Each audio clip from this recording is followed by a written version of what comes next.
রাধে রাধে। এত গোপাল সোনা দেখে কি তোমরা অবাক হয়ে যাচ্ছ? বলবো কোথায় আছি না আছি সবই জানতে পারবে, একটু ধৈর্য ধরে থাকো। আমার বাড়ির ছোট্ট গোপু সোনা আর কিন্তু আমার দিদির মদন সোনা চান দান সেরে রেডি হয়ে গেছে। কোথায় যাচ্ছি? গোপালের পিকনিক। তোমরা তো শুনতেই পেলে যে আমরা কোথায় যাচ্ছি। আমরা আমাদের বাড়ির গোপাল নিয়ে চলে যাচ্ছি পিকনিকে। আমরা পিকনিক করব আর গোপালরা সবসময় বাড়িতে থাকবে, তারা কি আর হয়? তো আমাদের পাড়ার যত বাড়িতে গোপাল ছিল সব গোপাল নিয়ে চলে গেলাম বনভোজনে। আর এই গোপাল বনভোজনে কিন্তু কত যে গোপাল এসেছে, আর এক একটা গোপালের এক এক রকম রূপ। এত সুন্দর লাগছে দেখতে, সত্যি মন প্রাণ একদম ভরে যাচ্ছে। কিন্তু এক একটা গোপাল এক এক রকম দেখতে, কি সুন্দরই না লাগছে। গোপালের তো মনে হচ্ছে মেলা লেগে গেছে। বড় গোপাল এসেছে, এক একটা গোপাল কি সুন্দরই না সেজেছে। সাজগোজ দেখে কিন্তু দারুণ লাগছে। আর এখন দেখো গোপালদের সবাই চকলেটও দিচ্ছে। গোপালদের তো মজাই আলাদা। সব গোপালরাই কিন্তু আজকে খুব আনন্দ করছে, কত বন্ধু পেয়েছে। সব সময় তো তারা একা একাই থাকে, আর আজকে যেহেতু এরা এত বন্ধুর মাঝখানে রয়েছে তার জন্য কিন্তু ওরা খুব খুশি। দেখো তোমরা কত গোপাল, কি ভালোই না লাগছে। আমি তো শুধু দাঁড়িয়ে দাঁড়িয়ে দেখছি তাদের মজা করছে। ওরা এখানে একটু মজা করতে থাকুক, আর আমরা চলো একটু ওদিকটা ঘুরে আসি। এই সাইডটাতে এসে দেখি একটু অন্যরকম, এদিকে আবার একটা পিকনিক স্পটও আছে আর সাথে একটা নদীও আছে। আর এই জায়গাটাতে পিকনিকের সময় কিন্তু অনেক দোকানপাটও বসে। তো চারিদিকে আজকে শনিবার যেহেতু, তো দোকানপাট আজকে লাগছে, কালকে এরা দোকানও দিবে। আজকে সেরকম কিছুই নাই, অনেকগুলো আবার দেখছি দোকান দেওয়াও আছে।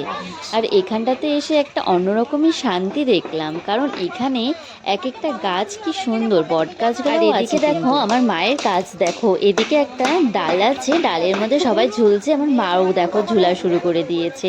কি মজা, আগে তো এগুলাই করতো, আর এখন এখানটাতে এসে একটা ডাল পেয়েছে, এখানটাতে সবাই দেখো এই কাকিমুনি হলেও ঝুলা শুরু করে দিয়েছে। ওরা তো সেই মজা করছে এখানটাতে। আর গাছটা আমি দেখে না অবাকই হয়ে গেলাম, বট গাছটা। এই দেখো গুটলিকে যাচ্ছে।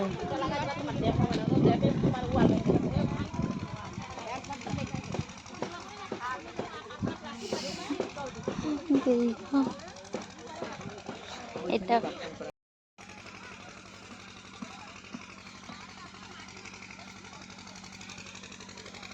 কত বড় একটা কুল গাছ। মাঠটা এত বড়, মাঠটার মাঝখানে এই যে একটা কুল গাছ। সবাই কুল পাড়তে ব্যস্ত এখন।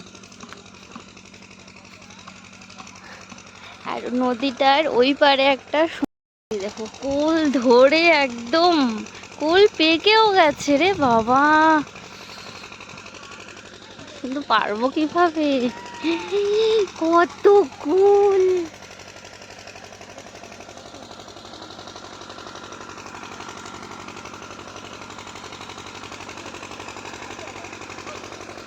আমার মার কাজ।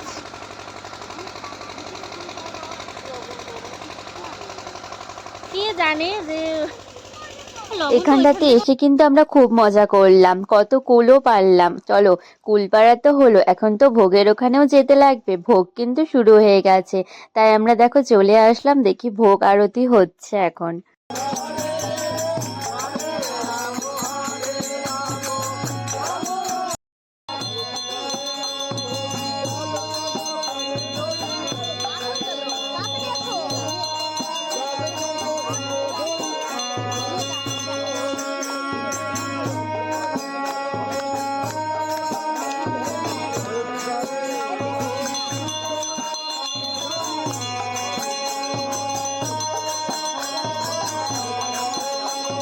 গোপাল সোনাদের তো ভোগ হলো, আরতি হলো, কীর্তনও হলো, কিন্তু এখন কিন্তু আমাদের প্রসাদ খাওয়ার পালা।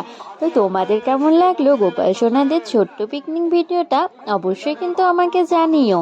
আর গোপাল সোনাদের জন্য একটা লাইক তো দিতেই পারো। দেখা হচ্ছে পরবর্তী ভিডিওতে। Tata bye, thank you for watching.